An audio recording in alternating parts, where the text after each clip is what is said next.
ಸತ್ವಸ್ಥೋ ನಿರ್ಯೋಗಕ್ಷೇಮ ಆತ್ಮ. ಇಲ್ಲಿ ತ್ರೈಗುಣ್ಯೋ ಭವಾರ್ಜುನ ಅಂತನ್ನೋ ಮಾತಿನಿಂದ ವೇದವನ್ನು ನಿಂದನೆ ಮಾಡ್ತಾ ಇದ್ದಾರೆ ಅಂತ ಏನಲ್ಲ. ತ್ರೈಗುಣ್ಯ ವಿಷಯ ಅಂತನ್ನೋದು ಆಪಾತತಃ ಮೇಲ್ದೋರಿಕೆಗೆ ಇದೆಲ್ಲ ಕಾಮ್ಯಕರ್ಮಗಳನ್ನು ಹೇಳ್ತಾರೆ. ಕರ್ಮಕಾಂಡವೇ ವೇದ ಅಂತನೋದಿದೆ. ನೀನು ಅದನ್ನು ಮಾತ್ರ ವೇದ ಅಂತ ತಿಳ್ಕೊಳ್ಬೇಡ, ತಾತ್ಪರ್ಯ ಗ್ರಹಣ ಮಾಡು. ಆಪಾತತಃ ಬರತಕ್ಕಂಥಲ್ಲ ನೀನು ಸ್ವೀಕಾರ ಮಾಡತಕ್ಕಂಥಲ್ಲ.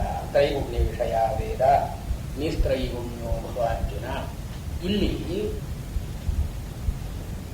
ಒಂದು ಇಡೀ ವೇದದಲ್ಲಿ ಕರ್ಮಭಾಗ ಇದೆ ಅಂತ ಒಪ್ಕೊಂಡಾಗಾಯಿತು, ಜ್ಞಾನ ಭಾಗ ಅಂತ ಇನ್ನೊಂದಿದೆ ಅಂತ ಒಪ್ಕೊಂಡಾಗಾಯಿತು.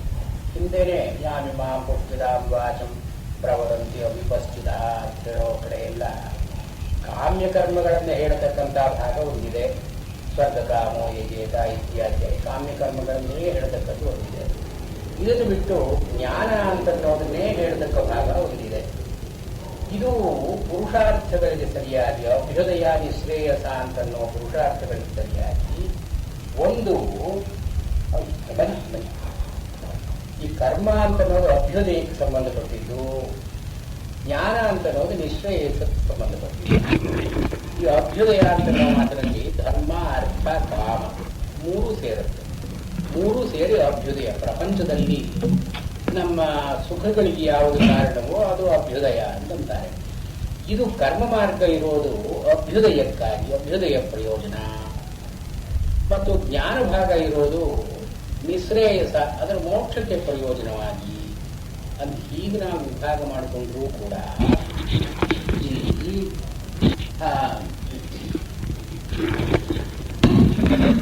ನನು ಯಾಮಿಮಾಂ ಇತಿ ತ್ರಯೇಣ ಕಾಮ್ಯಕರ್ಮಿಣಾಂ ಸಮಾಧ್ಯಭಾವೇನ ಜ್ಞಾನಾಭಾವಾತ್ ನ ಮೋಕ್ಷ ಇತಿ ನಿಂದಾಂ ಕೃತ್ವಾ.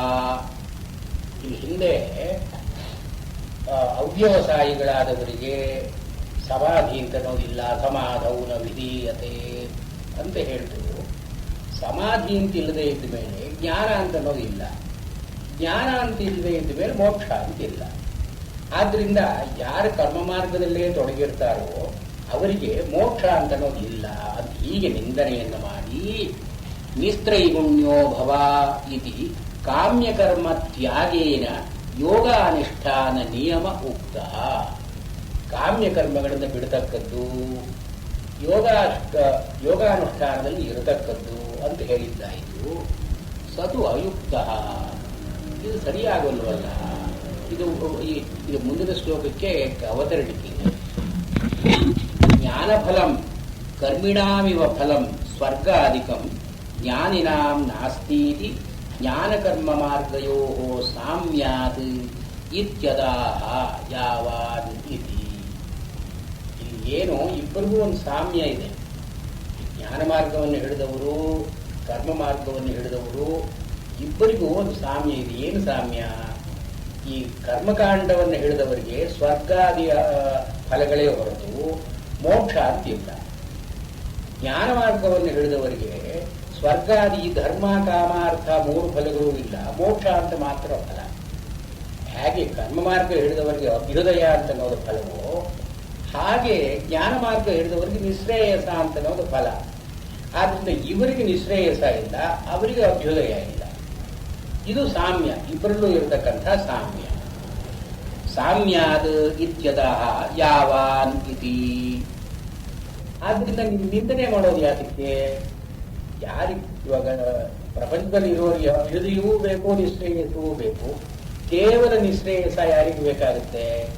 ಆ ನಿಶ್ರೇಯಸ ಅದಕ್ಕಾಗಿ ಕರ್ಮ ಮಾರ್ಗವನ್ನು ಹಿಡಿಯಲೇಬೇಕಾಗುತ್ತೆ ನಾವು.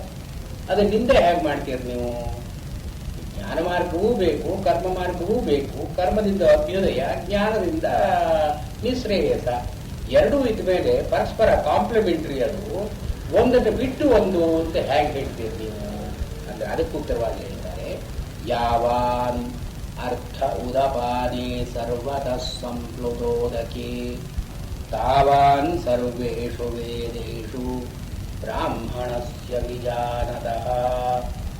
ಇದು ಒಂದು ಕೂಟ ಶ್ಲೋಕದ ಹಾಗೇನೆ. ಇದಕ್ಕೆ ಅನೇಕ ವಿಧವಾಗಿ ಅರ್ಥ ಮಾಡ್ತಾರೆ. ಆದರೆ ಸರಳವಾದ ಅರ್ಥ ಅಂದ್ರೆ ಏನು, ಯಾವ ಮಾತನ್ನು ಕೂಡ ಇಲ್ಲಿ ಸೇರಿಸ್ಕೊಳ್ಳದೇನೆ ಇರೋ ಶ್ಲೋಕದಲ್ಲೇ ಅರ್ಥ ಮಾಡಬೇಕಾದ್ರೆ, ಯಾವಾನ್ ಅಂದ್ರೆ ಎಲ್ಲಿಯವರೆಗೆ, ಎಷ್ಟರವರೆಗೆ, ಅರ್ಥ ಪ್ರಯೋಜನ. ಯಾತ್ರಿಂದ ಉದಪಾದೆ, ಉದಕಂ ಪೀಯತೆ ಅಸ್ಮಿನ್ ಇದು ಉದಪಾನ.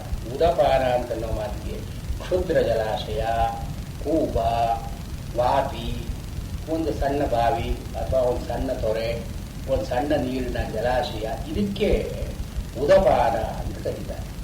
ಉದಪಾನೆ ಯಾವಾನ್ ಪ್ರಯೋಜನ, ಯಾವಾನ್ ಅರ್ಥ ಅಂದ್ರೆ ಒಂದು ಸಣ್ಣ ಬಾವಿಯಿಂದ, ಸಣ್ಣ ನೀರಿನ ತೊರೆಯಿಂದ ನಮಗೇನು ಪ್ರಯೋಜನ ಆಗುತ್ತೆಯೋ, ಏನು ಸ್ನಾನ, ಪಾನ, ಆಚಮನ ಇತ್ಯಾದಿಯ ಏನು ಪ್ರಯೋಜನಗಳನ್ನು ನಾವು ಬಯಸ್ತೀವೋ, ಯಾವಾನ್ ಅರ್ಥ ಉದಪಾನೆ ತಾವಾನ್ ಅಷ್ಟು ಅಂದರೆ ಸರ್ವತಃ ಸಂಪ್ಲುತೋದಕ್ಕೆ ಸತಿ.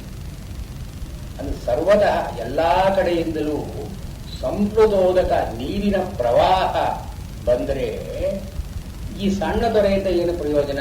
ಎಲ್ಲೆಲ್ಲಿಯೂ ನೀರಿದ್ದಾಗ, ಸಣ್ಣ ದೊಡ್ಡ ನದಿಯೇ ಇದ್ದಾಗ, ಜಾಹ್ನವಿ ತೀರೆ ಕೂಪಂಪಾಂಚತಿ ದುರ್ಮತಿ, ಗಂಗೆ ನದಿ ಪಕ್ಕದಲ್ಲಿ ಇಟ್ಕೊಂಡು ತೃಷಿತ ಅವರಿಗೆ ಬಾಯಾರಿಕೆ ಆದಾಗ ಒಂದು ಬಾವಿ ನೀರು ಹುಡುಕ್ತಾರಂತ, ದುರ್ಮತಿ. ತೃಷಿತ ಜಾಹ್ನವಿ ತೀರೆ ಕೂಪಂಪಾಂಚತಿ ದುರ್ಮತಿ. ಹಾಗೆ ಇವನು ಎಲ್ಲಿ ದೊಡ್ಡ ನದಿ ಮಹಾಪ್ರವಾಹ ಹೋಗ್ತಿರುವಾಗ ಇವನು ಸಣ್ಣ ಬಾವಿ ಯಾತಕ್ಕೆ ಬೇಕು? ಇವನು ನೀರು ಕುಡಿಯೋದಕ್ಕಾಗಲಿ, ಆಚಮನ ಮಾಡೋದಕ್ಕಾಗಲಿ, ಅಥವಾ ಸ್ನಾನ ಮಾಡೋದಕ್ಕಾಗಲಿ. ಯಾವಾನರ್ಥ ಉದಪಾನೆ ಸರ್ವದ ಸಂಪ್ಲುತೋದಕ್ಕೆ ಸತಿ. ಅದು ಸಪ್ತಮಿಯಲ್ಲಿ ಎಲ್ಲ ಕಡೆಯೂ ನೀರು ಹರಿತಾ ಇದ್ದಾಗ ಈ ಸಣ್ಣ ಬಾವಿಯಿಂದ ಏನು ಪ್ರಯೋಜನ ಆದೀತು? ತಾವಾನ್ ಅಷ್ಟೇ ಪ್ರಯೋಜನ. ಸರ್ವೇಷು ವೇದೇಶು, ಎಲ್ಲಾ ವೇದಗಳಿಂದಲೂ ಇಷ್ಟೇ ಪ್ರಯೋಜನ. ಯಾರಿಗೆ? ಬ್ರಾಹ್ಮಣಸ್ಯ ವಿಜಾನದ, ತಿಳುವಳಿಕೆ ಇರತಕ್ಕಂಥ ಬ್ರಹ್ಮಜ್ಞಾನಿಗೆ ಈ ಕರ್ಮ ಮಾರ್ಗದಿಂದ ಅಷ್ಟೇ ಪ್ರಯೋಜನ. ತಾವಾನ್ ಸರ್ವೇಷು, ಸರ್ವೇಷು ಅಂದರೆ ಸರ್ವ ವೇದೋಕ್ತೇಷು ಕರ್ಮಸು, ಎಲ್ಲಾ ವೇದೋಕ್ತವಾದ ಕರ್ಮಗಳಲ್ಲಿಯೂ ಕೂಡ ತಾವಾನೇವ ಅರ್ಥ, ಅಷ್ಟೇ ಪ್ರಯೋಜನ. ಇಲ್ಲಿ ಅಂದ್ರೆ ಏನು ಪ್ರಯೋಜನವೂ ಇಲ್ಲ, ಸ್ವಲ್ಪಂ ಅಭಿವಿದ್ಯತೆ ಪ್ರಯೋಜನ, ಏನು ಪ್ರಯೋಜನವೂ ಇಲ್ಲ ಅಂತನ್ನೋದನ್ನ ಹೇಳ್ತಾರೆ. ಇದನ್ನು ಬೇರೆ ಬೇರೆ ರೀತಿಯಾಗಿ ಅರ್ಥ ಹೇಳ್ತಾರೆ. ಇದು ಒಂದು ಅರ್ಥ, ಸರ್ವಂ ಪಾದಂ ಗಜಪಾದಂ ನಿಗೂಹತಿ ಅಂತೇನೋ ಒಂದಿದೆ. ಅಂದ್ರೆ ಬೇರೆ ಬೇರೆ ಪ್ರಾಣಿಗಳ ಹೆಜ್ಜೆ ಗುರುತು ಒಂದು ಆನೆ ಬಂದ್ರೆ ಅದು ಎಲ್ಲವೂ ಹೋಗುತ್ತೆ. ಹಾಗೆ ಜ್ಞಾನ ಮಾರ್ಗವನ್ನು ಹಿಡಿದವನಿಗೆ ಕರ್ಮ ಮಾರ್ಗ ಅಂತನ್ನೋದು ಅದು ಕೊಚ್ಚಿ ಹೋಗುತ್ತೆ ಅಂತ ಮಾತ್ರ ಅಲ್ಲ, ಇಲ್ಲಿ ಹೇಳ್ತಾರೆ ಜ್ಞಾನಫಲಂ ಸಾಮರ್ಥ್ಯಾದ್ಯಥೈವ ಪದಯೋ ಅತ್ಯಾಹಾರ ಯಾವಾನ್ ತಾವಾನ್ ಇತಿ ಅನಯೋ ಆವೃತ್ತಿ. ಯಥಾ ಯಾವಾನರ್ಥಃ ಪ್ರಯೋಜನಂ ಉದಪಾನೆ ಉದಕಂ ಪೀಯತೆ ಅಸ್ಮಿನ್ನಿತಿ ವ್ಯುತ್ಪತ್ತ್ಯ ಕೂಪೇ ಭವತಿ, ತಾವಾನ್ ಸ್ನಾನಪಾನಾದಿರೂಪೋರ್ಥಃ ಸರ್ವದಃ ಸಂಪ್ಲುತೋದಕೆ ಮಹಾಸಮುದ್ರೇ ಅಂತರ್ಭವತಿ. ಏವಂ ಸರ್ವೇಷು ವೇದೇಷು ಸರ್ವವೇದೋಕ್ತ ಕಾಮ್ಯಕರ್ಮಿಣಾಂ ಯಾವಾನರ್ಥಃ ಸ್ವರ್ಗಾದಿಫಲರೂಪಂ ತಾವಾನರ್ಥಃ ವಿಜ. ಇಲ್ಲಿ ಹೀಗೆಲ್ಲ ಇದನ್ನೇ ಹೇಳ್ತಾರೆ. ಕರ್ಮ ಮಾರ್ಗ ಜ್ಞಾನ ಮಾರ್ಗ ಅಂತ ಭೇದ ಇರೋದು ನಿಜ. ಆದರೆ ಜ್ಞಾನ ಮಾರ್ಗ ಇದ್ದವನಿಗೆ ಕರ್ಮ ಮಾರ್ಗ ಇದ್ದವನಿಗೆ ಒಂದು ಭೇದ ಇದೆ. ಏನು ಭೇದ? ಕರ್ಮ ಮಾರ್ಗ ಅಂತನ್ನೋದು ಸಣ್ಣ ಬಾವಿ ಇದ್ದ ಹಾಗೆ. ಈ ದೊಡ್ಡ ಮಹಾಪ್ರವಾಹದಿಂದ ಆಗುವ ಪ್ರಯೋಜನ ಸಣ್ಣ ಬಾವಿಯಿಂದ ಆಗೋಲ್ಲ. ಈ ಸಣ್ಣ ಬಾವಿಯಿಂದ ಆಗುವ ಪ್ರಯೋಜನ ಮಹಾಪ್ರವಾಹದಿಂದ ಆಗುತ್ತೆ. ಕರ್ಮ ಮಾರ್ಗದಲ್ಲೇ ತೊಡಗಿರೋನಿಗೆ ನಿಶ್ರೇಯಸ ಅಂತ ಬರೋಲ್ಲ. ಆದರೆ ಅವನಿಗೆ ಜ್ಞಾನ ಮಾರ್ಗದಲ್ಲಿ ಇರೋನಿಗೆ ನಿಶ್ರೇಯಸವೂ ಬರುತ್ತೆ, ಅಭ್ಯುದಯವೂ ಆಗುತ್ತೆ. ಅವನು ಈ ಧರ್ಮಾರ್ಥ ಕರ್ಮ ಮಾರ್ಗದಿಂದ ಏನು ಬರಬೇಕೋ ಅದು ತಾನಾಗಿಯೇ ಬರುತ್ತೆ ಜ್ಞಾನ ಮಾರ್ಗವನ್ನು ಹಿಡಿದಿದ್ದರಿಂದ. ಇದು ಇದರ ಅರ್ಥ ಅಂತ ಹೇಳಿ, ಜ್ಞಾನಕರ್ಮಿಣೋ ಅನ್ಯೋನ್ಯ ಫಲಾಭಾವೇಪಿ ಜ್ಞಾನಿ ಫಲಂ ಮಹಾಸಮುದ್ರೋದಕಮಿವ ಮಹತ್ ಕರ್ಮಿ ಫಲಂತೂ ಕೂಪೋದಕಂ ಇವ ಅತಿ ಅಲ್ಪಂ ಅತಃ ಕುತಸ್ತಯೋ ಸಾಮ್ಯಂ. ಈ ಶ್ಲೋಕದಲ್ಲಿ ಉದಪಾನ ಸಂಪ್ಲುತೋದಕ ಅಂತ ಹೇಳಿರೋದ್ರಿಂದ ಒಂದು ದೊಡ್ಡ ಪ್ರವಾಹ, ಒಂದು ಸಣ್ಣ ಬಾವಿ ಅಂತ ಹೇಳಿದ್ರು. ಈ ಸಾಮ್ಯ ಎಲ್ಲಿ ಬಂತು? ಈ ಸಾಮ್ಯ ಅಂದ್ರೆ ಜ್ಞಾನ ಮಾರ್ಗದವರೆಗೆ ನಿಶ್ರೇಯಸ, ಕರ್ಮ ಮಾರ್ಗದವರೆಗೆ ಅಭ್ಯುದಯ, ಎರಡೂ ಸಾಮ್ಯ. ಇವರಿಗೆ ನಿಶ್ರೇಯಸ ಇಲ್ಲ, ಅವರಿಗೆ ಅಭ್ಯುದಯ ಇಲ್ಲ ಅಂತ ಹೇಳೋದು ಸಾಮ್ಯ ಅಂತ ಹೇಳಿದಲ್ಲ. ಸಾಮ್ಯ ಎಲ್ಲಿ ಬಂತು? ಅವರಿಗೆ ಇದರ ಪ್ರಯೋಜನವೂ ಆಗುತ್ತೆ, ಇವರಿಗೆ ಅದರ ಪ್ರಯೋಜನ ಆಗಲ್ಲ. ಕರ್ಮ ಮಾರ್ಗವನ್ನು ಹಿಡಿದಿದ್ದರಿಂದ ಅಭ್ಯುದಯ ಆಗಬಹುದು, ನಿಶ್ರೇಯಸ ಅಂತ ಆಗಲಾರದು. ಇಲ್ಲಿ ಬ್ರಾಹ್ಮಣಸ್ಯ ವಿಜಾನತಃ ಅಂತ ಪದಗಳನ್ನು ಉಪಯೋಗಿಸಿದ್ದಾರೆ. ಸಾಮಾನ್ಯವಾಗಿ ಏನು ಹೇಳ್ತಾರೆ? ಬ್ರಾಹ್ಮಣಸ್ಯ ಅಂದ್ರೆ ಕರ್ಮ ಮಾರ್ಗದಲ್ಲಿರುವವನಿಗೆ, ವಿಜಾನತಃ ಜ್ಞಾನ ಮಾರ್ಗದಲ್ಲಿ ಇರುವವನಿಗೆ ಇಷ್ಟು ವ್ಯತ್ಯಾಸ. ತಾವಾನ್ ಸರ್ವೇಷು ವೇದೇಶು ಬ್ರಾಹ್ಮಣಸ್ಯ ವಿಜಾನತಃ. ಒಂದಕ್ಕೊಂದು ವಿಶೇಷಣ ಅಂತ ತಗೊಳ್ತೇನೆ ಎಂದು ಪ್ರತ್ಯೇಕವಾಗಿ ಅಂದರೆ, ಜ್ಞಾನ ಮಾರ್ಗವನ್ನು ಹಿಡಿದವನು ವಿಜಾನತಃ, ಕರ್ಮ ಮಾರ್ಗವನ್ನೇ ಹಿಡಿದವನು ಬ್ರಾಹ್ಮಣ. ಬ್ರಹ್ಮ ಅಂದ್ರೆ ಯಜ್ಞ ಯಾಗಾದಿಗಳು, ವೇದ ಇತ್ಯಾದಿಯಾಗಿ ಬ್ರಾಹ್ಮಣ ಅಂತನೋದು ಅದರ ಸಂಬಂಧಿಯಾದದ್ದು. ಯಜ್ಞ ಸಂಬಂಧಿ, ವೇದ ಸಂಬಂಧಿ ಆದದ್ದು ಬ್ರಾಹ್ಮಣ. ಹೀಗೆ ಈ ಕರ್ಮಿಗೂ ಜ್ಞಾನಿಗೂ ಇರತಕ್ಕ ವ್ಯತ್ಯಾಸ, ಒಂದು ಸಣ್ಣ ಬಾವಿಗೂ ದೊಡ್ಡ ಪ್ರವಾಹಕ್ಕೂ ಇರೋ ವ್ಯತ್ಯಾಸ ಅಂತ ಹೇಳಿದ್ರು. ಆದರೆ ಇಲ್ಲಿ ರಾಘವೇಂದ್ರ ಸ್ವಾಮಿಗಳು ಇದು ಅರ್ಥವಲ್ಲ. ಬ್ರಾಹ್ಮಣಸ್ಯ ಅಂತನ್ನೋ ಮಾತಿಗೆ ಬ್ರಹ್ಮ ಅಣತಿ, ಬ್ರಹ್ಮನನ್ನು ಹುಡುಕ್ತಾನೆ, ಬ್ರಹ್ಮನನ್ನು ಪಡ್ಕೊಳ್ತಾನೆ ಅಂತ ಅರ್ಥ ಮಾಡಬೇಕು. ವಿಜಾನತಃ ಅಂತನ್ನೋ ಮಾತಿಗೆ ಶಾಸ್ತ್ರವನ್ನು ಓದಿ ತಾತ್ಪರ್ಯವನ್ನು ಯಾರು ಗ್ರಹಣ ಮಾಡ್ತಾನೋ ಅವನು ವಿಜಾನತಃ. ಶಾಸ್ತ್ರವನ್ನು ಓದಿ ತಾತ್ಪರ್ಯವನ್ನು ಗ್ರಹಣ ಮಾಡೋದು ಪರೋಕ್ಷ ಜ್ಞಾನ. ನೇರವಾಗಿ ಬ್ರಹ್ಮನ ಅನುಭವವನ್ನು ಪಡ್ಕೊಳ್ಳೋದು ಅಪರೋಕ್ಷ ಜ್ಞಾನ. ಆದ್ರಿಂದ ಪರೋಕ್ಷ ಅಪರೋಕ್ಷ ಎರಡೂ ಕೂಡ ಕಾರ್ಯಕಾರಣ ಸಂಬಂಧ ಇರತಕ್ಕದ್ದು. ಮೊದಲು ಪರೋಕ್ಷ, ಅನಂತರದಲ್ಲಿ ಅಪರೋಕ್ಷ. ಹೀಗೆ ಆದವನಿಗೆ ಸರ್ವಾನ್ ವೇದೇಶು ತಾವಾನೇವ ಅರ್ಥ ಅಲ್ಪ ಪ್ರಯೋಜನ. ಈಗ ಪರೋಕ್ಷಾಪರೋಕ್ಷ ಜ್ಞಾನವನ್ನು ಪಡ್ಕೊಂಡವರಿಗೆ ಈ ವೇದೋಕ್ತವಾದ ಕರ್ಮಗಳಿಂದ ಏನೂ ಪ್ರಯೋಜನ ಇಲ್ಲ, ಅದನ್ನು ಬಿಡ್ತಾನೆ ಅಂತ ಹೇಳಿ ಇಲ್ಲಿ ರಾಮಾನುಜಾಚಾರ್ಯರು ಇದೇ ಶ್ಲೋಕಕ್ಕೆ ಇನ್ನೊಂದು ರೀತಿಯಾದ ಬಹಳ ಚೆನ್ನಾಗಿದೆ. ಆ ಅರ್ಥವು ಚೆನ್ನಾಗಿದೆ. ನಮಗೆ ಬೇಕಾದ ಪ್ರಯೋಜನ ಏನೋ ಒಂದು ಸ್ಥಾನಕ್ಕೆ, ಒಂದು ಆಚಮನಕ್ಕೆ, ಒಂದು ಕುಡಿಯೋದಕ್ಕೆ, ಇದಕ್ಕೆ ಸಣ್ಣ ನದಿಯೇ ಸಾಕು. ದೊಡ್ಡ ಮಹಾಪ್ರವಾಹ ಯಾಕೆ ಬೇಕು ನಮಗೆ? ಇದರಿಂದ ಎಷ್ಟು ಪ್ರಯೋಜನ ಆಗುತ್ತೋ ಆ ದೊಡ್ಡ ಸಮುದ್ರಕ್ಕೆ ಹೋದ್ರೂ ಕೂಡ ಆಚಮನ ಮಾಡೋದಷ್ಟೇ ಮೂಲಾಚಮನ, ನೀವು ಕುಡಿಯೋದಷ್ಟೇ ಒಂದು ಲೋಟ ನೀರು ಕುಡಿಯೋದು. ಏನು ಸ್ನಾನ ಎಷ್ಟು ಮಾಡಬಹುದು? ಆದ್ರಿಂದ ಇಲ್ಲಿ ಆ ಅರ್ಥವನ್ನು ಹಿಡಿದವರು ಯಾವಾನರ್ಥ ಉದಪಾನೆ ತಾವಾನೇವ ಅರ್ಥ ಸರ್ವದ ಸಂಪ್ರದೋದಕ್ಕೆ. ನಲ್ಲಿ ಒಳಗೆ ನೀರು ಬಂದ್ರೆ ಎಷ್ಟು ಪ್ರಯೋಜನವೋ ಮನೆಯೆಲ್ಲ ನೀರಿದ್ರು ಅಷ್ಟೇ ಪ್ರಯೋಜನ, ಇನ್ನೂ ತೊಂದರೆ ಹೆಚ್ಚು. ಆದ್ರಿಂದ ಅವರೇನು ಹೇಳ್ತಾರೆ? ನಜ ವೇದೋದಿತಂ ಸರ್ವಂ ಸರ್ವಸ್ಯ ಉಪಾದೇಯಂ. ವೇದದಲ್ಲಿ ಏನೇನೋ ಹೇಳ್ತಾರೆ. ವೇದದಲ್ಲಿ ಹೇಳೋದೆಲ್ಲ ಎಲ್ರಿಗೂ ಬೇಕಾಗಿಲ್ಲ. ನಮಗೆ ಎಷ್ಟು ಬೇಕೋ ಅಷ್ಟು ಮಾತ್ರ ಉಪಾದೇಯವಾಗಿ ನಾವು ಸ್ವೀಕಾರ ಮಾಡಬೇಕು. ಯಾವದೇವ ಪ್ರಯೋಜನಂ ತೇನ ಉಪಾದೀಯತೇನ ಸರ್ವ. ವೇದದಲ್ಲಿ ರಾಜಸೂಯವು ಹೇಳ್ತಾರೆ, ಮತ್ತೊಂದು ಅಶ್ವಮೇಧ ಹೇಳ್ತಾರೆ. ನಾವೆಲ್ಲ ಮಾಡಬೇಕು ಅಂತ ಏನಲ್ಲ. ಅದನ್ನ ನಮಗೆ ಎಷ್ಟು ಬೇಕೋ ಅಷ್ಟು ಮಾಡಿದ್ರಾಯ್ತು. ಅಂದ್ರೆ ನಮಗೆ ಎಷ್ಟು ಪ್ರಯೋಜನವೋ ಅಷ್ಟು ವೇದವನ್ನು ತಗೊಳ್ಳಿ. ವೇದ ಎಲ್ಲವೂ ಉಪಾದೇಯ ಅಂತಲ್ಲ. ವೇದದಲ್ಲಿ ಒಂದು ಪಾರ್ಷಿಯಲ್ ಎಕ್ಸೆಪ್ಟಿಬಿಲಿಟಿ ಆಫ್ ದಿ ವೇದ, ಅದನ್ನು ರಾಮಾನುಜಾಚಾರ್ಯರು ಹೇಳ್ತಾರೆ. ಆಮೇಲೆ ಇಲ್ಲಿ ವಲ್ಲಭಾಚಾರ್ಯರು ಒಂದು ಮಾತು ಹೇಳಿ, ಬ್ರಾಹ್ಮಣ ಪದೋಕ್ತ ಅಪರೋಕ್ಷ ಜ್ಞಾನ ಅದನ್ನು ಅದೇ ಹೇಳ್ತಾರೆ ಅವರು. ವೇದೋಕ್ತಮೇವ ಕುರ್ವಾಣೋ ನಿಸ್ಸಂಗೋರ್ಪಿತಮೀಶ್ವರೇ ನೈಷ್ಕರ್ಮ್ಯಾಂ ಲಭತೆ ಸಿದ್ಧಿಂ ರೋಚನಾರ್ಥ ಫಲಶ್ರುತಿ. ವೇದಗಳಲ್ಲಿ ಕಾಮ್ಯಕರ್ಮವನ್ನು ಹೇಳುವಾಗ ಇಂಥ ಪ್ರಯೋಜನ ಬೇಕಾದ್ರೆ ಇಂಥ ಕೆಲಸ ಮಾಡಿ, ಇದು ಬೇಕಾದ್ರೆ ಇದು ಮಾಡಿ ಅಂತ ಹೇಳ್ತಾರೆ. ಇಲ್ಲಿ ಎಲ್ಲ ಫಲಸ್ತುತಿಗಳನ್ನು ಹೇಳ್ತಾ ಇದ್ದಾರೆ. ಫಲಶ್ರುತಿ ಅದು ಇಂಥ ಫಲ, ಈ ಒಂದು ಯಾಗ ಮಾಡಿದ್ರೆ ಈ ಫಲ, ಈ ವ್ರತ ಮಾಡಿದ್ರೆ ಈ ಫಲ.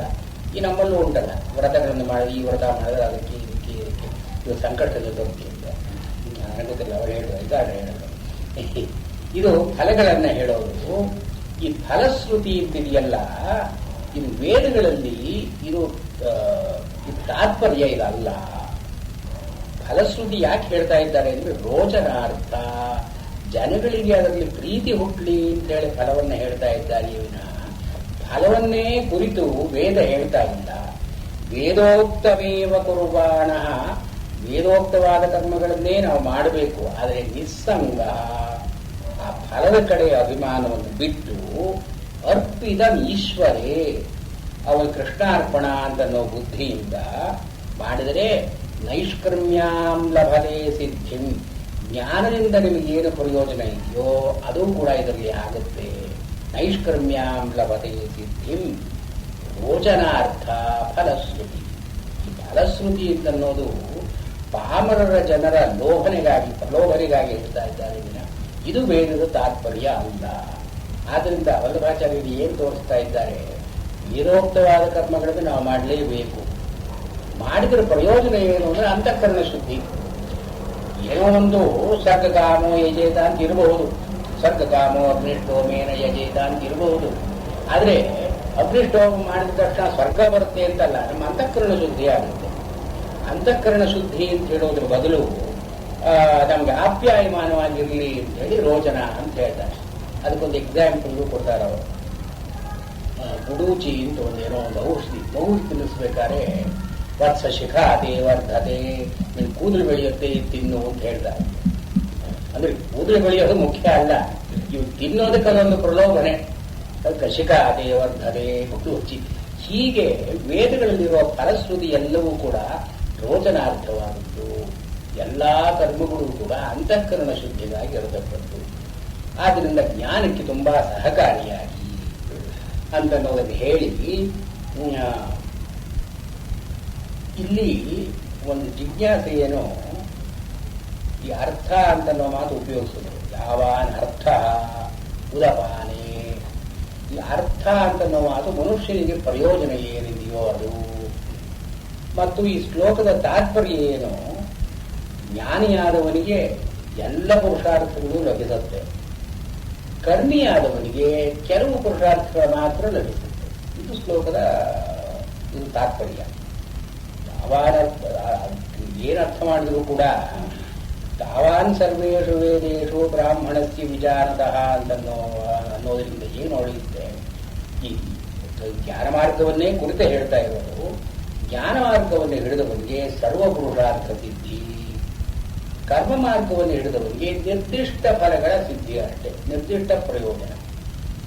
ಇಲ್ಲಿ ಇದಕ್ಕೆ ರಾಘವೇಂದ್ರ ಸ್ವಾಮಿಗಳು ಎರಡು ಸೂತ್ರಗಳು ಇಲ್ಲಿ ನಿದರ್ಶನ ಅಂತ ಹೇಳ್ತಾರೆ. ಒಂದು ಪುರುಷಾರ್ಥಾಧಿಕರಣ ಅಂತ ಇದೆ, 3ನೇ ಅಧ್ಯಾಯ 4ನೇ ಪಾದ 1ನೇ ಸೂತ್ರ. ಪುರುಷಾರ್ಥಾಧಿಕರಣ ಪುರುಷಾರ್ಥೋದ ಶಬ್ದಾದಿತಿ ಬಾದರಾಯಣ. ಇಲ್ಲಿ ಬಾದರಾಯಣರ ಒಂದು ಅಭಿಪ್ರಾಯ ಅಂತ ಕೊಡ್ತಾರೆ. ಇದು ಬಾದರಾಯಣ ಸೂತ್ರಗಳೇ ಇದ್ರೂ ಕೂಡ ಇಲ್ಲಿ ಬಾದರಾಯಣರು ಹೀಗೆ ಹೇಳ್ತಾರೆ ಅಂತ ಇರೋದ್ರಿಂದ ಎಲ್ಲ ಕೆಲವು ತೊಡಕು. ಜೈಮಿನಿ ಮೀಮಾಂಸಾ ಸೂತ್ರಗಳಲ್ಲೂ ಇದು ಜೈಮಿನಿ ಅಂತ ಬರುತ್ತೆ, 4 ಸರ್ತಿ ಬರ್ದಿದ್ದು ಜೈಮಿನಿ. ಆ ಜೈಮಿನಿ ಅಂತ ಅವ್ರು ಪರೋಕ್ಷವಾಗಿ ಹೇಳಬೇಕಾದ್ರೆ ಈ ಸೂತ್ರಗಳಿಂದ ಬರೆದವರು ಜೈಮಿನಿ ಅಂತ ಹೇಗೆ ಹೇಳೋದು. ಇಲ್ಲಿ ಈ ಸೂತ್ರ ಇದು ಬಾದರಾಯಣರು ಹೀಗೆ ಹೇಳ್ತಾರೆ ಅಂದ್ರೆ ತಮ್ಮ ಅಭಿಪ್ರಾಯ ನಾನು ಹೇಳ್ತೀನಿ ಅಂತಲ್ಲ ಸೂತ್ರಕಾರರು, ಇದು ಬಾದರಾಯಣರ ಅಭಿಪ್ರಾಯ. ಅಂದ್ರೆ ಸೂತ್ರವನ್ನು ಬರೆದವರು ಯಾರೋ ನಾವು ಬಾದರಾಯಣರು ಬರೆದಿದ್ದಾರೆ ಅಂತ ನಾವು ತಿಳ್ಕೊಂಡಿರೋದು. ಇಲ್ಲಿ ಸೂತ್ರ ಪುರುಷಾರ್ಥೋದ ಶಬ್ದ ಇತಿ ಬಾದರಾಯಣ, ಬಾದರಾಯಣರ ಅಭಿಪ್ರಾಯ ಇದು. ಆದ್ದರಿಂದ ಇದು ಈ ಸೂತ್ರಗಳಲ್ಲಿ ಆಚಾರ್ಯರು ಹೇಳಿದಾಗೆ ವೇದಾಂತ ಮೀಮಾಂಸಾ ಸೂತ್ರಗಳು ಅಂತ ಅಷ್ಟು ಮಾತ್ರ ಗ್ರಹಣ ಮಾಡಬೇಕು ನಾವು. ಇದು ವ್ಯಾಸರು ಮಾಡಿದ್ದು, ಬಾದರಾಯಣರು ಮಾಡಿದ್ದು, ಯಾರು ಮಾಡಿದ್ದೋ ನಮಗಷ್ಟು ಸ್ಫುಟವಾಗಲ್ಲ ಇದು. ಅಂತೂ ಇದೊಂದು ಸೂತ್ರ ಹೇಳ್ತಾರೆ, ಪುರುಷಾರ್ಥ ಅತಃ ಶಬ್ದ ಅಂತಂದ್ರೆ ಶ್ರುತಿ. ಶ್ರುತಿ ಹೇಳುತ್ತೆ ತರತಿ ಶೋಕಂ ಆತ್ಮವಿದ್ ಅಂತ ಶ್ಲೋಕ ಇದೆ. ಅಂತ ಶ್ರುತಿ ಬ್ರಹ್ಮವಿದಾಪ್ನೋತಿ ಪರಂ ಶಬ್ದ. ಹೀಗೆ ಉಪನಿಷತ್ತುಗಳಲ್ಲಿ ಏನು ಹೇಳುತ್ತೆ, ತರತಿ ಶೋಕಂ ಆತ್ಮವಿದ್, ಆತ್ಮನನ್ನು ತಿಳ್ಕೊಂಡವನು ಎಲ್ಲ ಸಾಂಸಾರಿಕ ದುಃಖಗಳನ್ನು ದಾಟಿ ಹೋಗ್ತಾನೆ. ತರತಿ ಶೋಕಂ ಆತ್ಮವಿದ್ ಬ್ರಹ್ಮವಿದ್ ಆಪ್ನೋತಿ ಪರಂ. ಯಾವುದು ಹೆಚ್ಚಿನ ಲಾಭ ಇದೆಯೋ ಬ್ರಹ್ಮಜ್ಞಾನಿಯಾದವನು ಅದನ್ನು ಪಡ್ಕೊಳ್ತಾನೆ. ಅಂದ್ರೆ ಏನು? ಪುರುಷಾರ್ಥ. ಪುರುಷಾರ್ಥ ಅತಃಶಬ್ದಾತ್ ಇತಿ ಬಾದರಾಯಣ. ಇವರು ಹೇಳಿ ಶಂಕರಾಚಾರ್ಯರ ಭಾಷ್ಯ ಏನು ಹೇಳ್ತಾರೆ ಅದಕ್ಕೆ, ವೇದಾಂತ ವಿಹಿತಾತ್ ಆತ್ಮಜ್ಞಾನಾತ್ ಸ್ವತಂತ್ರಾತ್ ಪುರುಷಾರ್ಥ ಸಿದ್ಧ್ಯತಿ. ಬಾದರಾಯಣರ ಅಭಿಪ್ರಾಯ ಏನು? ಉಪನಿಷತ್ತುಗಳಲ್ಲಿ ವಿಹಿತವಾಗಿರುವಂತಹ ಉಪನಿಷತ್ತುಗಳಲ್ಲಿ ಹೇಳ್ತಾರಲ್ಲ, ಆತ್ಮನನ್ನು ತಿಳ್ಕೊಳ್ಬೇಕು, ಅನ್ಯವಾಚೋ ವಿಮುಂಚಥ ಇತ್ಯಾದಿಯಾಗಿ ಹೇಳ್ತಾರಲ್ಲ. ಆತ್ಮಾವಾರೇ ದ್ರಷ್ಟವ್ಯ, ಶ್ರೋತವ್ಯ, ಮಂತವ್ಯ, ನಿಧಿಧ್ಯಾಜಿತವ್ಯ ಇತ್ಯಾದಿಯಾಗಿ ಇದು ವೇದಾಂತ ವಿಹಿತ ಆತ್ಮಜ್ಞಾನಾತ್ ಕೇವಲಾತ್ ಅಥವಾ ಸ್ವತಂತ್ರಾತ್ ಅಂದ್ರೆ ಕರ್ಮದ ಸೇರ್ಪಡೆ ಇಲ್ಲದೇನೆ, ಸಮುಚ್ಚಯದ ಕಲ್ಪನೆ ಇಲ್ಲದೇನೆ, ಕೇವಲ ಆತ್ಮಜ್ಞಾನದಿಂದಲೇನೆ ಪುರುಷಾರ್ಥ ಸಿದ್ಧ್ಯತಿ. ಪುರುಷಾರ್ಥ ಅಂತ ಇಲ್ಲಿ ಏಕವಚನದಲ್ಲಿ ಹೇಳಿದ್ದಾರೆ. ಆದರೆ ಇದು ಸಮಷ್ಟಿ ಏಕವಚನ. ಎಲ್ಲಾ ಪುರುಷಾರ್ಥಗಳು ಕೂಡ ಆತ್ಮಜ್ಞಾನದಿಂದಲೇ ಬರುತ್ತೆ, ಎಲ್ಲವೂ ಕೂಡ ಆತ್ಮಜ್ಞಾನದಿಂದ ಬರುತ್ತೆ ಅಂತ ಅಭಿಪ್ರಾಯ. ಮಧ್ವಾಚಾರ್ಯರು ಕೂಡ ಇಲ್ಲಿ ಪುರುಷಾರ್ಥಾಧಿಕರಣದಲ್ಲಿ ಏನು ಹೇಳ್ತಾ ಇದ್ದಾರೆ, ಜ್ಞಾನ ಸಾಮರ್ಥ್ಯವನ್ನು ಹೇಳ್ತಾ ಇದ್ದಾರೆ. ಜ್ಞಾನಕ್ಕೆ ಎಷ್ಟು ಶಕ್ತಿ ಇದೆ ಅಂತ ಅದನ್ನು ಹೇಳೋದಕ್ಕಾಗಿ ಯದ್ದರ್ಶನಾರ್ಥಂ ಉಪಾಸನೋಕ್ತ ತಸ್ಮಾತ್ ದರ್ಶನಾತ್ ಸರ್ವಪುರುಷಾರ್ಥ ಪ್ರಾಪ್ತಿ. ಯಾವುದನ್ನು ಕಾಣೋದಕ್ಕಾಗಿ ಉಪಾಸನೆಗಳನ್ನು ಹೇಳಿದ್ದಾರೋ ಆ ಉಪಾಸನೆಗಳನ್ನು ಮಾಡಿ ಅವನನ್ನು ಕಂಡುಕೊಂಡದ್ದರಿಂದ ತದ್ದರ್ಶನಾತ್ ಸರ್ವಪುರುಷಾರ್ಥ ಪ್ರಾಪ್ತಿ, ಎಲ್ಲ ಪುರುಷಾರ್ಥಗಳು ನಮಗೆ ಬಂದ ಹಾಗಾಯಿತು. ಅಂದ್ರೆ ಉಪಾಸನೆ ಅಂತನ್ನೋದು ಸರ್ವಪುರುಷಾರ್ಥ ಪ್ರಾಪ್ತಿಗಾಗಿ ಹೇಳ್ತಾ ಇದ್ದಾರೆ. ಇದು ಬಾದರಾಯಣರ ಸೂತ್ರ. ಪುರುಷಾರ್ಥ ಅತಃ ಶಬ್ದಾತ್ ಇದು ಬಾದರಾಯಣ. ಮುಂದೆ 2ನೇ ಸೂತ್ರದಿಂದ 7ನೇ ಸೂತ್ರದವರೆಗೆ ಪೂರ್ವ ಪಕ್ಷವನ್ನು ಹೇಳ್ತಾರೆ ಅಂತ 3 ಆಚಾರ್ಯರು ಒಪ್ಪಿಕೊಂಡಿದ್ದಾರೆ. 8ನೇದು ತಿರುಗಿ ಸಿದ್ಧಾಂತ. ಇದು ಮೊದಲನೇದು ಪ್ರತಿಜ್ಞಾ ವಾಕ್ಯ. ಬಾದರಾಯಣರ ಅಭಿಪ್ರಾಯ ಏನು ಇದು. ಆದರೆ ಇದಕ್ಕೆ ಪೂರ್ವ ಪಕ್ಷ ಏನು, ಇದು ಅಭಿಪ್ರಾಯ ಸಾಧುವಾದದ್ದಲ್ಲ, ಇದರಲ್ಲಿ ಕೆಲವು ದೋಷಗಳಿದೆ ಅಂತ ಹೇಳೋದು 2ನೇ ಸೂತ್ರದಿಂದ 7ನೇ ಸೂತ್ರದವರೆಗೆ ಹೇಳ್ತಾರೆ. ಅನಂತರದಲ್ಲಿ 8ನೇ ಸೂತ್ರ ತಿರುಗಿ ಅಧಿಕೋಪದೇಶಾತ್ತು ಬಾದರಾಯಣಸ್ಯೈವಂ ತದ್ದರ್ಶನಾತ್ ಅಂತ ಹೇಳಿ 8ನೇ ಸೂತ್ರ. ಇಲ್ಲಿ ಪೂರ್ವ ಪಕ್ಷದವರು ಯಾವ್ಯಾವ ದೋಷಗಳನ್ನು ಹೇಳ್ತಾರೆ ಇದರಲ್ಲಿ ಅಂತಂದ್ರೆ, ಒಂದು ಉಪನಿಷತ್ತಿನಲ್ಲಿ ಅಥವಾ ಬ್ರಾಹ್ಮಣಗಳಲ್ಲಿ ಅಥವಾ ಸ್ಮೃತಿ ಗ್ರಂಥಗಳಲ್ಲಿ ಆತ್ಮನನ್ನ ಯಾವ ರೀತಿಯಿಂದ ಗಣನೆ ಮಾಡಿದ್ದಾರೆ, ಆತ್ಮನನ್ನ ಕರ್ತೃ ಅಂತ ಹೇಳಿದ್ದಾರೆ. ಎಲ್ಲಾ ಕರ್ಮಗಳಿಗೂ ಕೂಡ ಇವನು ಕರ್ತೃವಾಗಿ ಇವನು ಕರ್ಮವನ್ನು ಮಾಡತಕ್ಕವನು. ಇವನು ಕರ್ಮವನ್ನು ಮಾಡತಕ್ಕವನು ಇಲ್ಲದೆ ಇದ್ರೆ ಅವನಿಗೆ ವಿಧಿ ಏನು ಹೇಳಬೇಕು? ಶಾಸ್ತ್ರ ಯಾತಕ್ಕಾಗಿ? ಶಾಸ್ತ್ರದ ಪ್ರಯೋಜನ ಇರೋದೇನೆ ಇವನ ಆತ್ಮ ಅಂತನೋನು ಕರ್ತೃ ಅಂತನ್ನೋದನ್ನ ಒಂದು ಆಕ್ಸಿಯೋಮ್ಯಾಟಿಕ್ ಅಸಂಪ್ಷನ್. ಕರ್ತೃ ಅಂತ ಇಟ್ಕೊಂಡೇನೆ ಶಾಸ್ತ್ರ ಅಂತ ಹೊರಡೋದು. ಆದ್ರಿಂದ ಇವನು ಕರ್ತೃ ಅಂತ ಆದ್ಮೇಲೆ ಯಾವ ಕರ್ಮವನ್ನು ಇವನು ಮಾಡತಕ್ಕದ್ದು ಅಂತ ಶಾಸ್ತ್ರ ಹೇಳುತ್ತೆ. ಆ ಕರ್ಮವನ್ನು ಇವನು ಮಾಡಬೇಕಾದ ಅಂದ್ರೆ ಏನಾಯ್ತು? ಈ ಆತ್ಮ ಕರ್ಮಶೇಷ ಅಂತ ಆಯ್ತು. ಯಾವ ಕರ್ಮವನ್ನು ಶಾಸ್ತ್ರ ಹೇಳುತ್ತೋ ಆ ಕರ್ಮಕ್ಕೆ ಅಧೀನನಾಗಿ ಇವನು ಕೆಲಸವನ್ನು ಮಾಡತಕ್ಕದ್ದು. ಇವನಿಗೆ ಸ್ವಾತಂತ್ರ್ಯ ಅಂತ ಇಲ್ಲದೆ ಹೋಯಿತು. ಇವನ ಕರ್ತೃ ಆದ ಕಾರಣ ಇವನು ಮಾಡಿದ ಕರ್ಮಕ್ಕೆ ಇವನು ಬದ್ಧ. ಇವನು ಮಾಡಿದ ಕರ್ಮಕ್ಕೆ 2 ಕಡೆಯಿಂದ ಬದ್ಧ. ಒಂದು ಕರ್ಮಕರಣ ಅದು. ಒಂದು ಕರ್ಮವನ್ನು ಇವನು ಮಾಡ್ತಾನೆ ಆದ್ದರಿಂದ ಫಲ ಅಂತ ಅನ್ನೋದು ಇವನಿಗೆ ಅಂಟಿಕೊಂಡೇ ಬರುತ್ತೆ. ಈ ಅಪೂರ್ವದ ಕಲ್ಪನೆ ಇಲ್ಲದೇ ಇದ್ರೂ ಕೂಡ ಯಾವ ಕೆಲಸವನ್ನು ಮಾಡಿದರೂ ಕೂಡ ಕೆಲಸದ ಒಂದು ಫಲ ಇವನ ಆತ್ಮನಿಗೆ ಸೋಂಕೇ ಇರುತ್ತೆ. ಲಿಪ್ಯತೆ ನರೇ ಅಂತನೋ ಮಾತ್ರದಲ್ಲಿ ನ ಕರ್ಮ ಲಿಪ್ಯತೆ ಅಂತನ್ನೋವಾಗ ಇವನಿಗೆ ಕರ್ಮ ಮಾಡಿದವನಿಗೆ ಇರೋದು ಒಂದು ಅಂಟು ಇದ್ದೇ ಇರುತ್ತೆ. ಏನ್ ಕೆಲಸ ಮಾಡಿದ್ರು ಅವನು ಪುಣ್ಯವಾಗಲಿ ಪಾಪವಾಗಲಿ ಅವನಿಗೆ ಅಂಟು ಇದ್ದೇ ಇರುತ್ತೆ. ಆದ್ರಿಂದ ಇವನ ಆತ್ಮ ಏನಾಯ್ತು, ಕರ್ಮಶೇಷ ಅಂತಾಯ್ತು. ಅದಕ್ಕೆ ಇವನು ಮಾಡೋದಕ್ಕೆ ಇವನ ಅಧೀನ. ಮತ್ತು ಒಂದು ಆಧೀನ್ಯ ಎಲ್ಲಿ ಬರುತ್ತೆ, ಅವನು ವಿಧಿ ಹೇಳುತ್ತೆ ಹೀಗೆ ಮಾಡುವುದು ವಿಧಿ ಹೇಳುತ್ತೆ. ವಿಧಿ ಹೇಳಿದ್ರಿಂದ ಅವನು ಅಲ್ಲೂ ಕರ್ಮಶೇಷ, ತಾನು ಕರ್ಮ ಮಾಡಿದ್ದರಿಂದಲೂ ಇವನು ಕರ್ಮಶೇಷ. ಹೀಗೆ ಕರ್ಮಶೇಷ ಅಂತ ಆದುದರಿಂದ ಈ ಜ್ಞಾನಕ್ಕೆ ಇವನಿಗೆ ಸ್ವಾತಂತ್ರ್ಯ ಎಲ್ಲಿ ಬಂತು? ಪುರುಷಾರ್ಥಗಳನ್ನು ಇವನು ಜ್ಞಾನದಿಂದ ಸಂಪಾದನೆ ಮಾಡಿಕೊಳ್ತಾನೆ ಅಂದ್ರೆ ಹೇಗೆ ಸಾಧ್ಯ ಅಂತ ಮೊದಲನೇ ಒಂದು ದೋಷ ಹೇಳ್ತಾರೆ. ಎರಡನೇದು ಆಚಾರ ದರ್ಶನ ಅಂತ ಒಂದು ಸೂತ್ರ. ಇವಾಗ ಬ್ರಹ್ಮಜ್ಞಾನಿಗಳು ಅಂತ ನಾವು ಯಾರ್ಯಾರನ್ನ ಕರ್ಕೊಂಡು ಯಾರ್ಯಾರನ್ನ ಪರಿಗಣನೆ ಮಾಡ್ತೀವೋ ಅವರು ಕೂಡ ಕರ್ಮದಲ್ಲೇ ತೊಡಗಿದ್ದ ಉಲ್ಲೇಖಗಳು ಬರುತ್ತಲ್ಲ, ಆಚಾರ ದರ್ಶನ. ಇವಾಗ ಜನಕಾದಿಗಳು ಕೂಡ ಭಗವದ್ಗೀತೆಯಲ್ಲೇ ಬರುತ್ತಲ್ಲ ಮಾತು, ಕುರ್ವನ್ನೇ ವೇಹ ಕರ್ಮಾಣಿ ಅಲ್ಲ ಜನಕಾದಯ ಅಪಿ ಕರ್ಮದಲ್ಲೇ ತೊಡಗಿದ್ರು. ಅವರು ಜ್ಞಾನಿಗಳಾದರೂ ಕರ್ಮದಲ್ಲೇ ಇದ್ರು. ಹೀಗೆ ಈ ಕರ್ಮದಲ್ಲೇ ಜ್ಞಾನಿಗಳಾದವರು ತೊಡಗಬೇಕು. ಜ್ಞಾನಿಗಳಾದ ಮಾತ್ರಕ್ಕೆ ಕರ್ಮವನ್ನು ಬಿಡೋ ಹಾಗಿಲ್ಲ. ಆಚಾರ ದರ್ಶನ ಅಂತ ಒಂದು ಬರುತ್ತೆ. ಆಮೇಲೆ ನೀವು ಉಪಾಸನೆ ಅಂತ ಹೇಳ್ತೀರಲ್ಲ, ಉಪಾಸನೆಯು ಕೂಡ ಕರ್ಮಾಂಗವೇ. ಉಪಾಸನೆಯಲ್ಲಿ ಮಾನಸಿಕ ಕ್ರಿಯಾ ಅಂತ ನಡೆಯುತ್ತೆ. ಈ ಮಿಕ್ಕಾದ ಕರ್ಮಗಳಲ್ಲಿ ಈ ವಾಚಿಕ ಮತ್ತು ಕಾಯಿಕ ಸ್ವಲ್ಪ ಇನ್ವಾಲ್ವ್ಮೆಂಟ್ ಇದ್ರೂ ಕೂಡ ಮಾನಸಿಕ ಇರಲೇಬೇಕು.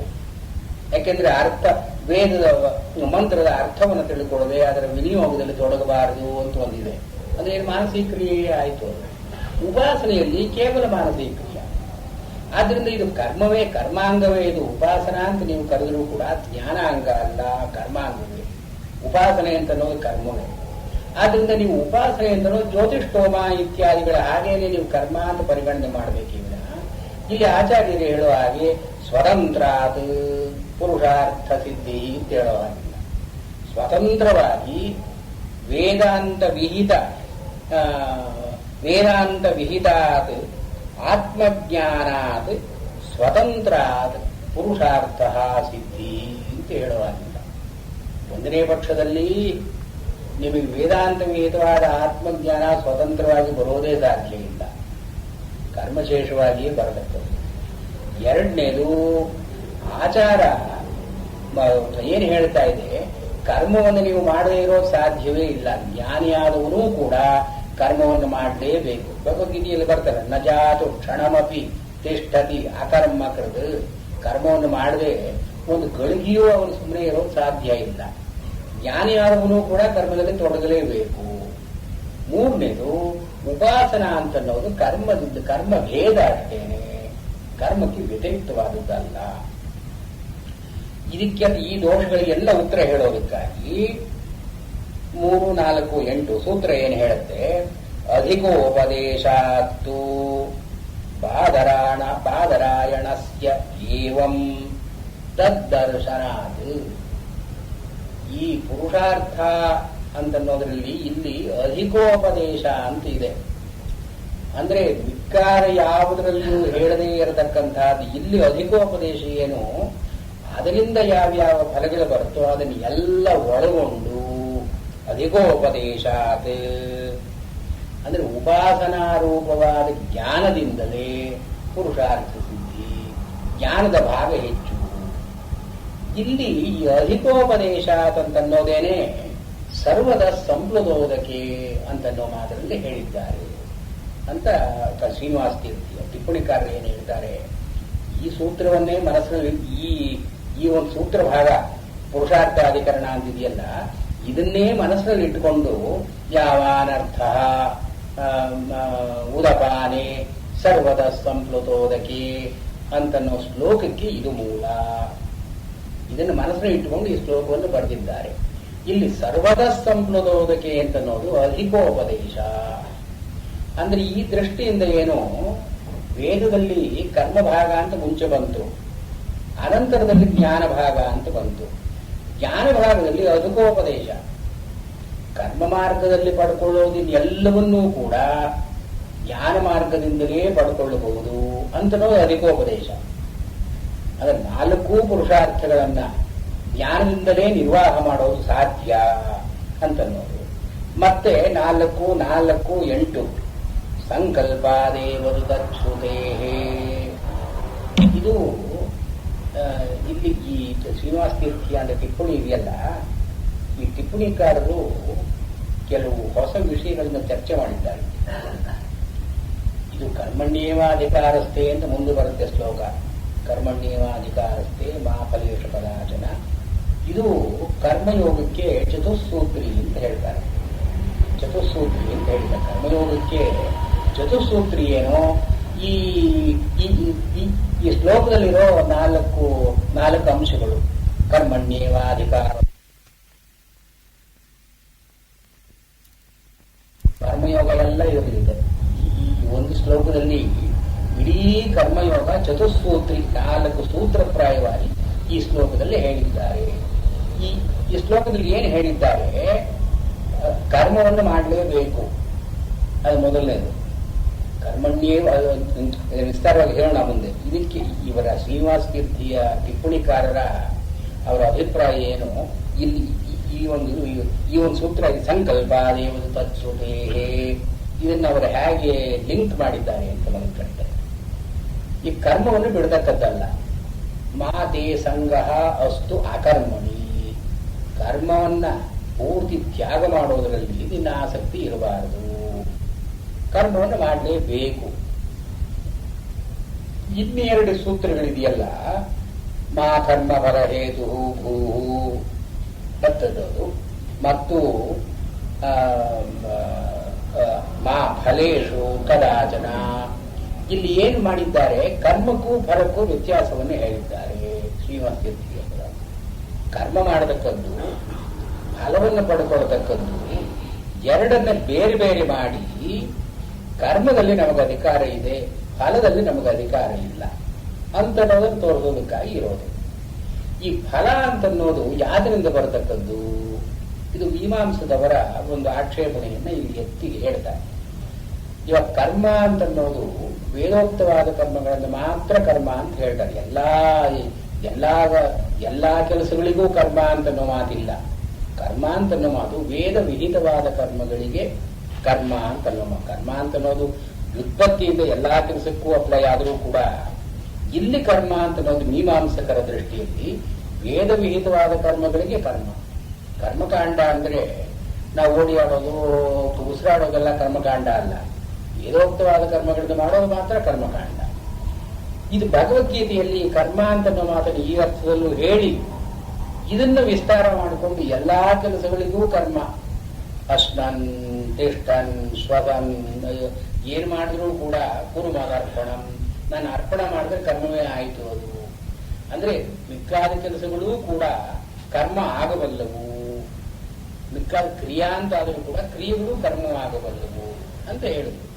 ಅಂತೂ ಇಲ್ಲಿ ಕರ್ಮಯೋಗದಲ್ಲಿ ವೇದ ವಿಹಿತವಾದ ಕರ್ಮಗಳನ್ನು ಹೇಳಿ ಒಂದೊಂದು ಕರ್ಮದಲ್ಲೂ ಕೂಡ ಅದರಲ್ಲಿರ್ತಕ್ಕಂಥ ಮಂತ್ರ ವಿನಿಯೋಗ, ಅನುಷ್ಠಾನ ವಿಶೇಷ ಮತ್ತು ಫಲ ಇದನ್ನೇ ಹೇಳಿಕೊಂಡು ಬರ್ತಾರೆ. ಯಾವ ಕರ್ಮವಾದರೂ ಕೂಡ ಇದು ಮಾಡತಕ್ಕದ್ದು ಹೀಗೆ, ಇದಕ್ಕೆ ಅಧಿಕಾರ ಅಂದ್ರೆ ಇಂಥವನು ಇದಕ್ಕೆ ಅಧಿಕಾರಿ, ಕೆಲಸದ ಕ್ರಿಯೆಯನ್ನು ಹೀಗೆ ನಿರ್ವಾಹ ಮಾಡತಕ್ಕದ್ದು, ಇಂಥ ಮಂತ್ರಗಳನ್ನು ವಿನಿಯೋಗ ಮಾಡತಕ್ಕದ್ದು, ಮತ್ತು ಈ ಫಲ ಇದನ್ನ ದೃಷ್ಟಿಯಲ್ಲಿ ಇಟ್ಟುಕೊಂಡು ಮಾಡತಕ್ಕದ್ದು. ಇಲ್ಲಿ ಫಲಕಾಮನ ಅಂತ ಒಂದು ಬರುತ್ತೆ, ಇದ್ದೇ ಇರಬೇಕು. ಕರ್ಮಕ್ಕೆ ಫಲಕಾಮನ ಅಂತ ಇರಬೇಕು. ಫಲಕಾಮನ ಇಲ್ಲದೇನೆ ಒಂದು ಕರ್ಮ ಅಂತ ನಡೆಯೋ ಹಾಗಿಲ್ಲ. ಯಾರಿಗೋ ಮಕ್ಕಳಿರೋಲ್ಲ, ಅವನು ಪುತ್ರಾರ್ಥಿಯಾಗಿ ಒಂದು ಕೆಲಸ ಮಾಡಬೇಕು. ಅವನ ಹತ್ರ ಏನೋ ಪಶುಗಳಿರೋಲ್ಲ, ಪಶು ಸಂಪದಕ್ಕಾಗಿ ಒಂದು ಕರ್ಮವನ್ನು ಮಾಡ್ತಾರೆ. ಹೀಗೆ ಅವನಿಗೆ ಕಾಮನ ಅಂತ ಇಲ್ಲದೆ ಇದ್ರೆ ಕರ್ಮದಲ್ಲಿ ಪ್ರಸಕ್ತಿ ಇಲ್ಲ. ಕರ್ಮದ ಅಧಿಕಾರವೇ ಕಾಮನಾ ವಿಷಯ ಅಂತ ಮೀಮಾಂಸಕರ ವಾದ. ಕರ್ಮ ಇವನು ಮಾಡ್ತಾನೆ ಅಂತಂದ್ರೆ ಅವನ ಅಧಿಕಾರಿ ಅಂತ ಅರ್ಥ. ಅಧಿಕಾರಿ ಅಂತ ಯಾವಾಗ ಬರುತ್ತೆ? ಅವನು ಅರ್ಥಿ, ಸಮರ್ಥಿ, ಕ್ರಿಯತೆ ವಿದ್ವಾನ್ ಅಧಿಕ್ರಿಯತೆ. ಅರ್ಥಿ ಅವನಿಗೊಂದು ಬಯಕೆ ಇರಬೇಕು ಮನಸ್ಸಿನಲ್ಲಿ. ಸಮರ್ಥ ಏನು ಮಾಡೋದಕ್ಕೆ ಒಂದು ಯೋಗ್ಯತೆ ಇರಬೇಕು ಅವನಿಗೆ. ಅವನು ಅಧಿಕ್ರಿಯತೆ, ಅವನಿಗೆ ಅಧಿಕಾರ ಅಂತ ಬರುತ್ತೆ. ಇವನು ಬಯಕೆ ಇಲ್ಲದೆ ಇದ್ದವನಿಗೆ ಅಧಿಕಾರ ಅಂತ ಬರೋದೇ ಇಲ್ಲ.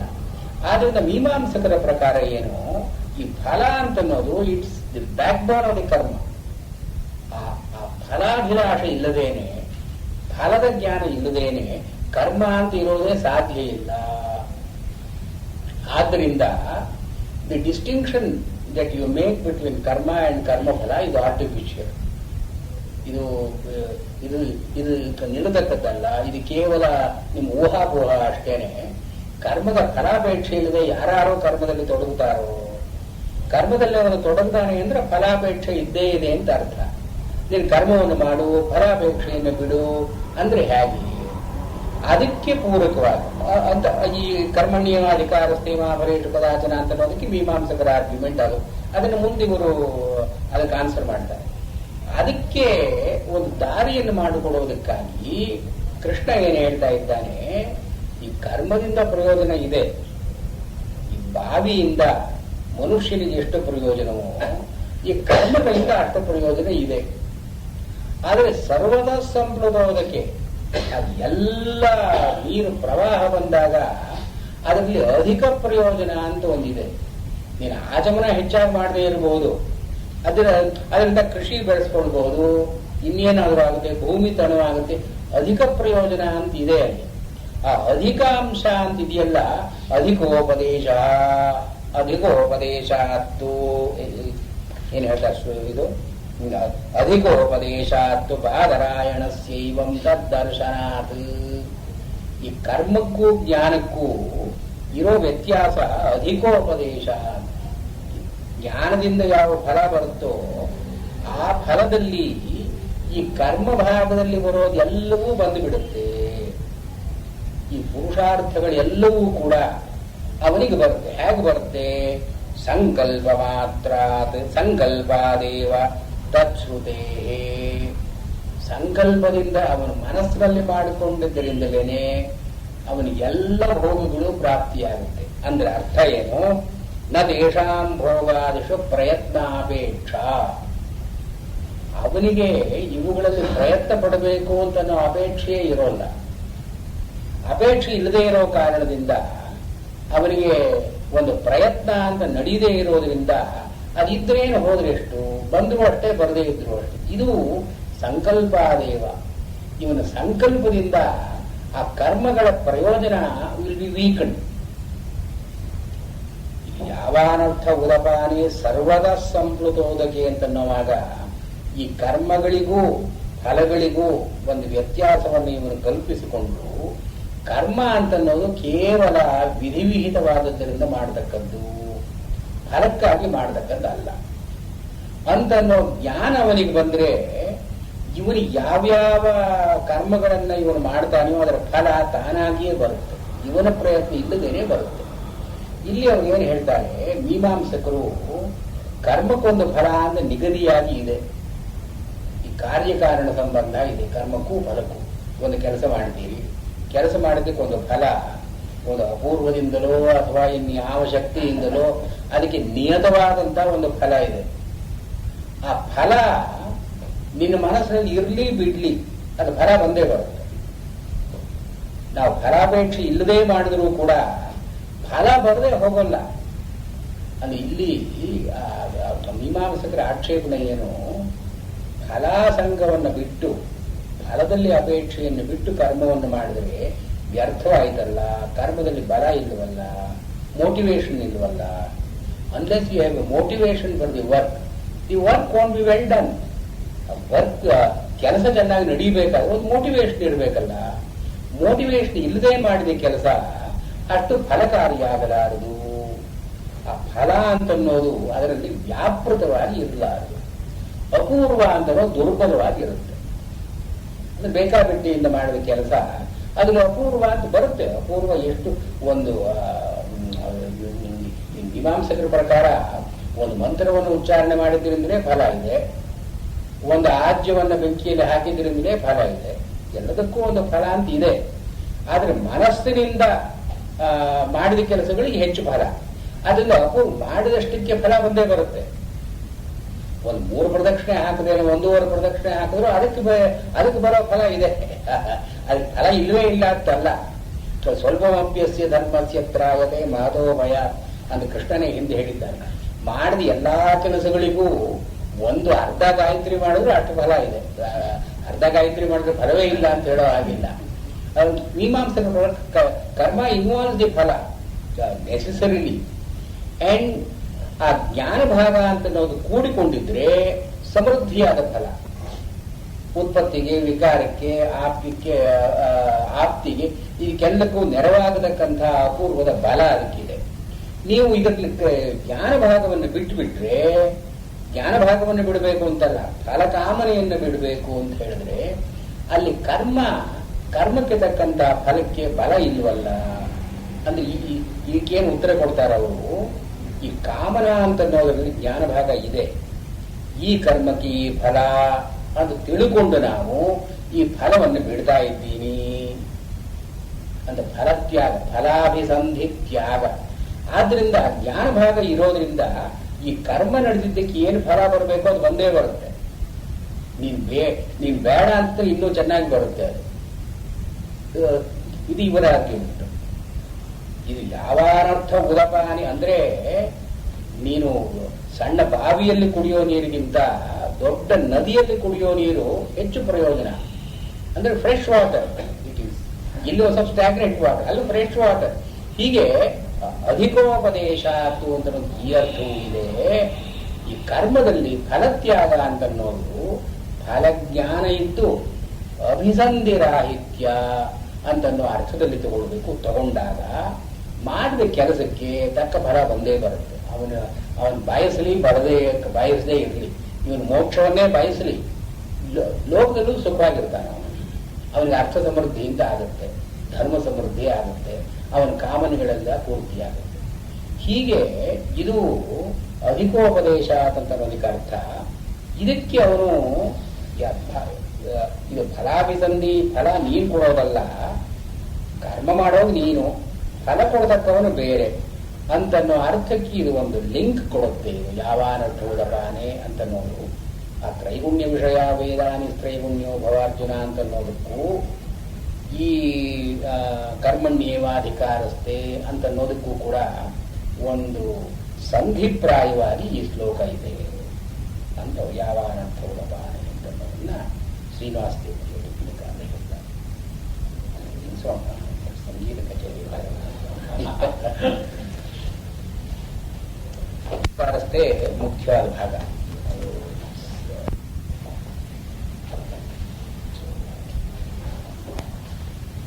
ಇದು ಇವರದಲ್ಲಿ ಏನು ಸ್ವಾರಸ್ಯ ಅಂದ್ರೆ ಬ್ರಹ್ಮಸೂತ್ರಗಳ ಭಾಗಗಳನ್ನೆಲ್ಲ ಇದಕ್ಕೆ ತೋರಿಸಿ ಅದಕ್ಕೆ ಗಂಟೆ ಹಾಕಿರೋದು ನೋಡಿ. ಅಧಿಕೋಪದೇಶ ಅಂತ ಅನ್ನೋ ಒಂದು ಕಾನ್ಸೆಪ್ಟ್ ಇಲ್ಲದೆ ಇದ್ರೆ ಈ ಸರ್ವದ ಸಂಪ್ರತೋದಕ್ಕೆ ಅಂತ ಅನ್ನೋದಕ್ಕೆ ಅರ್ಥ ಇಲ್ಲ. ನಮಗೆ ಅದರಂತ ವಿರುದ್ಧವಾಗಿ ನಾವು ತಗೋತೀವಿ. ದೊಡ್ಡದಲ್ಲಿ ಸಿಗೋದನ್ನ ಸಣ್ಣ ಬಾಯಿ ಒಳಗಡೆ ನಮ್ಗೆ ತೃಪ್ತಿಯಾಗುವಷ್ಟು ಕೆಲಸಗಳು ನಡೆಯೋದ್ರಿಂದ ಅದೇ ನಮ್ಗೆ ಸಾಕಾಗುತ್ತಲ್ಲ ಅನ್ನೋ ಅರ್ಥವೇ ಸಾಧಾರಣ ಅರ್ಥವನ್ನು ಮಾಡಿದ್ದಾರೆ ಕೆಲವರು. ರಾಮಾನುಜಾಚಾರ್ಯರೇ